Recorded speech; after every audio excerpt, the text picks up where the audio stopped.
Call the City of Hawarden regular City Council meeting to order. It is Wednesday, March 27th at 5:30 p.m. All are present except for Mayor Porter this evening. We have a pretty standard agenda item. We will start with agenda item 1A, approval of the March 13, 2019 council meeting minutes. Those have been in your packets. Do you have any questions or comments? So moved. We have a motion. Do we have a second? I'll second. We have a motion and a second. All in favor, say aye. Aye. Aye. Any opposed? Motion carries 5-0. Agenda item 1B is approval of the March 27 claims for payment. We will start with Rob. No questions. Jen? No questions. John? None, thanks. Tim, welcome back. Any questions? So moved. We have a motion. Do we have a second? I'll second. We have a second by Jen. All in favor, say aye. Aye. Aye. Any opposed? And I abstain. There will be no mayor's report tonight. Anything from staff? We will start with Jacob. So tonight we are voting on the, for our budget, and then tomorrow I'll take it up to Sioux County to get it turned in. And then I'm starting to take a look at our fund balances that we have currently right now to make sure we're going to make it through the year and get ready for any adjustments that we need to make before the close of this final year. Okay. Thank you for that. Travis? We've picked dates for the citywide cleanup. Those will be May 3rd, 4th, and 5th from 8 a.m. to 8 p.m. And the following Friday, which would be May 10th, we're going to have the household hazardous chemical cleanup. So you can drop off your stuff between 1 and 4 that day. I'd like to thank the community for the support during and after the flooding and the soft roads and potholes. Patience will be needed until the roads can firm up so we can get in there and do some patching. We have begun sweeping on hard surfaces only and patching on the warmer days, so we'll continue that as the spring goes forward. Project updates, I just do a quick update on those. The wastewater project is following along great. We'll do a May bid with a June start. Transmission line, we're going to bid in June with a fall construction. But due to issues with NIPCO and the REC where we're going to tie in to the transmission line, that won't be heated up until the spring. So it'll be all built and ready to go at our substation. And then in the spring when they finish their work, then it'll be energized and we'll be using it. Main Street project, bids will be sent out the second week of April for both the lighting and the overlay, with the bid opening in May, and then we'll schedule the project accordingly. We'll do the lighting project first, followed up with the overlay once all the concrete work is completed with that. Okay. Mr. DeBrine. Along with the Travis's report on the downtown, if you go downtown now, you'll see a lot of orange paint on the curbs. Those are the sections of curbs that they're going to cut out and replace. They went around yesterday and measured those up. So we're continuing to seek applicants for the economic development position. We do have some applications, and we're kind of working on going through those and seeing who we want to interview in those. Our sympathies goes out to the Johnson family in the passing of Jules. Jules was a former council person and mayor, as well as one of the original people on the ambulance in our fire department, as well as a businessman in town. So our sympathies go out to their family.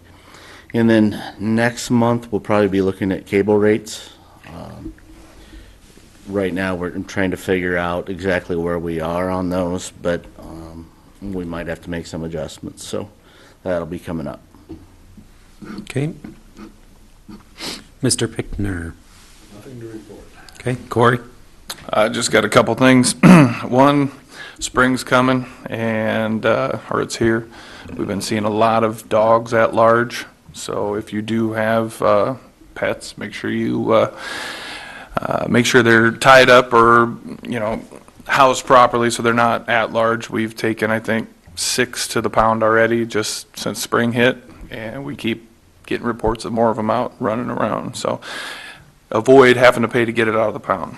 Second thing I have, if you received a parking ticket for snow parking over the winter, you got until about April 15th to get that paid to us. Otherwise, we will send that to the county, and when you go to get your license plates redone, then you will pay for it then. So it's a lot easier and cheaper if you just come in and make right with that citation. We're already out, the other officers are out looking for parking violations in the right-of-way. I know a lot of people aren't aware of the ordinance that we have under 69.10. We have a parking ordinance already in effect for parking trailers and whatnot in the right-of-ways. There's been 5 they've already complied and had them removed. There's a few out there yet that we haven't got to, but be watching for that. The front yard parking, if you drive around, you'll see ruts everywhere. We're working diligently. I know we've gotten everything from L Avenue on east. Notices have already been out, had a lot of compliance already on that. So, and it's been actually a very good cooperative effort between the community and us. We've had people come to us asking us what they can do. Unfortunately, right now with all the flooding and everything, it's hard to get rock from anywhere. I know that was one of the issues we had. They couldn't get it from LG Everest in here or Akron or anywhere. So I told them, obviously we're not pushing anything, but as long as everybody's working, it's been going good. And finally, I need the citizens and anybody else that's out and about during the day's help. We've been kind of doing some investigations on marijuana. I know that there's been some underage people receiving marijuana through the mail. What they've been doing is they've been getting it out of Colorado. It's been coming to anybody's address, and then they track it, wait for the UPS person to show up. As soon as the UPS person leaves, they run up to the porch, take their package, and go on with it. So if you see anybody in an area that they shouldn't be going and picking up a package, make sure you get a hold of us right away. Try to get a license plate number or the best description that you possibly can. I've kind of put it out there to everybody in town from my channels that we know how you're doing it, and you will get caught. So if you keep trying to do it, good luck to you. So other than that, that's all I have. Okay. We will move on to council comments. Anything from council? Hearing none, we will move over to other agenda items. Agenda item 3 is the presentation of the fiscal year 17-18 financial audit, and we will welcome Graham Forbes with Williams and Company. All right, thank you. What I will do, I think everybody's got a copy of the report in front of them. I will kind of run through the report, hit a few high points, point a few things out, but feel free to stop me with any questions or any comments. I'd be happy to field those as well here. Also, I'd like to thank Mike and his staff for helping us out throughout the audit process, getting us information we needed during the audit itself, and then helping us get the information gathered to put together this 80-some page document you've got here in front of you too. And takes a lot of time and effort on their end, and we appreciate that. So thank you very much. So I think the first thing I'll just quickly point out on page 2, at the bottom of the page there, that's our independent auditor's report. And at the bottom of the page is our opinion, which is kind of the meat and potatoes of the whole engagement, where we say, in our opinion, that these financial statements are fairly presented in all material respects. So that's an unmodified, or if you will, a clean opinion. That's what we're after. No disclaimers or adverse opinions or anything of that nature. So good news there. No items to report on that end. So then on page 4 starts the management's discussion and analysis, and what that is it's put together by city staff, and it has a lot of good comparative information where it compares FY17 to FY18 and kind of gives you a feel. If you don't want to look at all 80 pages but want to kind of get a quick feel in 5 or 6 pages, where are we at compared to the prior year, that MD&A is a good place to start. And then it's got some commentary by city staff as well, explaining some of those changes from year to year and some of the causes that went into effect on some of those different areas. So some good piece of information there to kind of get some high points on how did we do this year. So from there, I think I will have you flip to pages 17 and 18. There we actually get into the financial statements, if you will. And, the main one I'm going to point out is the general fund, which you all know is the main operating fund of the city for the unrestricted dollars and a lot of the general administration, and pretty much everything it's not funded through a restricted source other than your utility funds. And so you'll see there that the number I know the council tracks and kind of keeps an eye on is that unassigned fund balance in the general fund there, and you'll see it's about $663,000. And what we kind of do to track kind of an index on that is how many days expenditures are in that unassigned fund balance number. And, the city had a real stable year, and that number was very similar from the prior year. In FY17, there was about 155 days expenditures in that unassigned number. For FY18, which is the year we're looking at here, there's about 158 days. So a slight increase, and I think that's in a good range. Basically, what we're looking for there is if there's any unforeseen delays or issues with some of the city's major funding streams, state aid, property tax, that there's enough unassigned dollars in there to make sure there's no liquidity issues in the meantime. And I think that 150 some days is it gets you, not quite, but close to half a year, which, would get you through between, your big property tax paydays in the spring and the fall and things like that. So it's probably, certainly not too high, but probably on the healthy side of a range we suggest. So a good solid number there, I think, for sure. And then flipping from there back to pages, 20 and 21, that's the statement of revenues and expenditures for those governmental funds. And so here you'll see kind of in the for-profit world, the income statement, if you will, for those major governmental funds. And as you'll see, like we pointed out, the general fund towards the bottom of the page there had a overall decrease of $20,000 for the year in overall fund balance, which, pretty stable, kind of status quo for the year there. And in the TIF fund, a slight increase, debt service, again, a slight increase, but overall, a pretty stable year kind of in all those major governmental funds. So nothing out of the ordinary or unusual in any of those going on, I don't think. So then the last thing on the financial statement side of things, we'll take a quick look at pages 25 and 6. And that is the statement of revenues and expenses for the city utility funds. And they're, again, a pretty stable year. If you look kind of towards the bottom 2/3 of the page there, the change in net position across the 2 pages there. The water had a little bit of a decrease. Cable internet did see a little bit of an increase, but overall, some of the funds are up a little, some down a little, but nothing, again, alarming or unexpected as the results of any of those funds. A pretty stable year.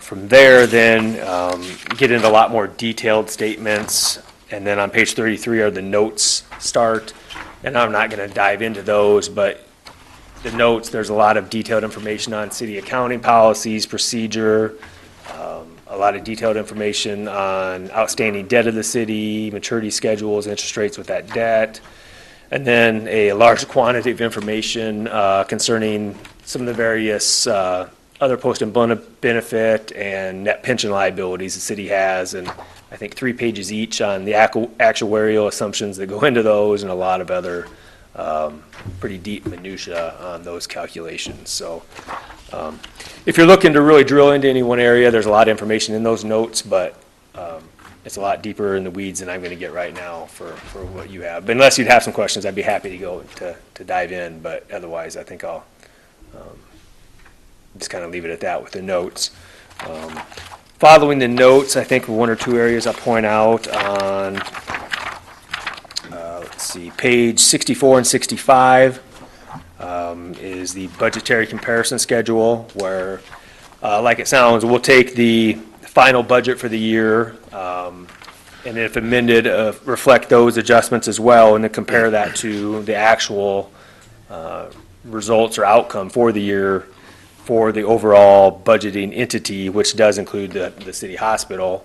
which, as you all know, is a component unit of the city and has its budget authority through the city, and so that's why that's included here. And so you'll see kind of the area we track is the expenditure area by functional category. And you'll see there's just a couple functional areas that were over budget.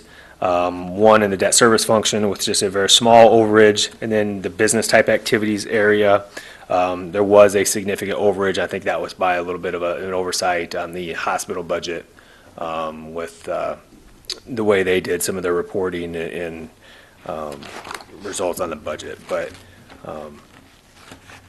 otherwise, in the city functional areas, all under budget and positive there. So otherwise, following that is some more detailed schedules, even further related to the net pension liability and the other post-employment benefit liability that I'm not going to dive into. And then on page 72 starts further financial statements for the governmental non-major funds. So if you're looking to see results for some of those smaller funds, for example, the road use tax fund or the street special assessment fund or any of those other non-major funds, you can come back to these combining schedules to see fund by fund the results of those areas. So otherwise, I think I'm going to stop my ramble there, but would be happy to answer any questions you might have. Or if there's other areas, Mike, that you'd like me to point out or comment on, I'd be happy to do that too. No, I don't think so. The last, is it page 81 is the compliance and other matters and internal control notes from you guys, but otherwise.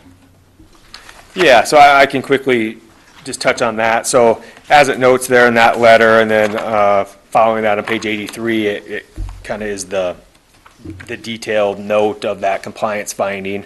And if you've been on the council for a while, you probably heard me say this exact spiel a few times before. But what that is starting now, probably close to 10 years ago, the auditing standards changed that basically said if we need to make any adjustments to the financial statements at the entity, the internal control over financial reporting must not be working correctly, AKA you're not perfect and we had to fix something.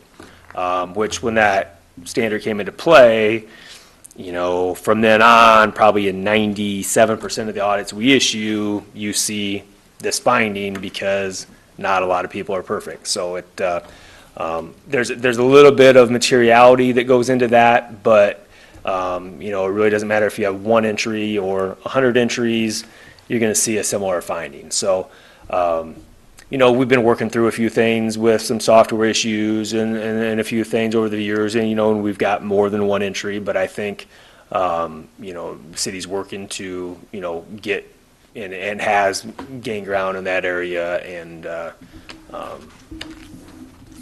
financial reporting is an area they're interested in working on and developing more expertise in that area. So that's kind of the, I guess, not so short story on what that finding relates to, but.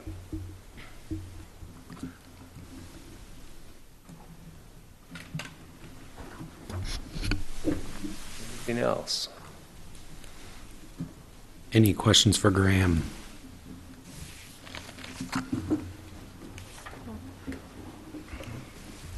Thanks for your work on that. Thank you. Thank you. Thanks. And if you would have any more questions after you review this, Mike or Jacob can get a hold of us, and we'd be more than happy to answer any questions you might have. So thank you. Moving on to agenda item 4 is a public hearing on the proposed fiscal year 2020 budget. At this point in time, we will open the public hearing. Are there any comments for that?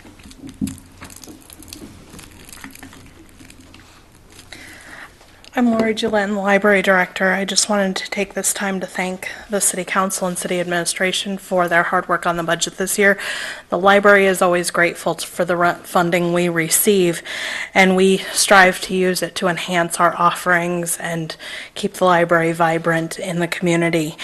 This past year, we have been able to add computers from 5 to 8 and create dedicated areas for children and adults, and that's been very well received. We've also taken the time to enhance the handicapped accessibility of the building, which again, very well received. Everyone's been very happy with that. Also, in the next year, we're looking to, according to comments made by the council, make the old ICN room a fully fledged meeting room and upgrade that, make it a really valuable space so that community groups can use our meeting rooms. There is constant demand for that, especially among our nonprofit groups. So we appreciate the funding we get, and I just wanted to thank you guys.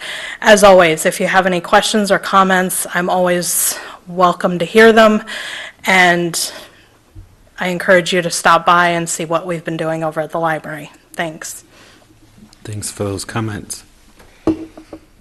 Mike, was there anything else written or otherwise? No, I've not received anything. Okay. At this point in time, I will close the public hearing, and we will move on to Agenda Item 4B, which is Resolution 2019-08, Adoption of the Fiscal Year 2020 Budget.